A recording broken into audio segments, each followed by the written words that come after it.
हा कडा तू कसा उतरून गेलीस ते नाही नाही, मला नाही जमायचं महाराज. आता तरी नुसतं डोकावून बघताना मी धडधडतायची. काल इथून खाली उतरून गेली. ती एका बाळाची आई होती.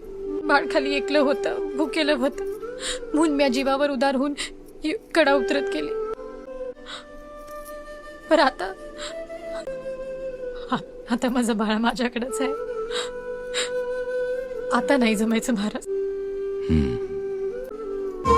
यांना साडी चोळी देऊन सन्मानपूर्वक रायगडवाडीत पोचवा. जी राज.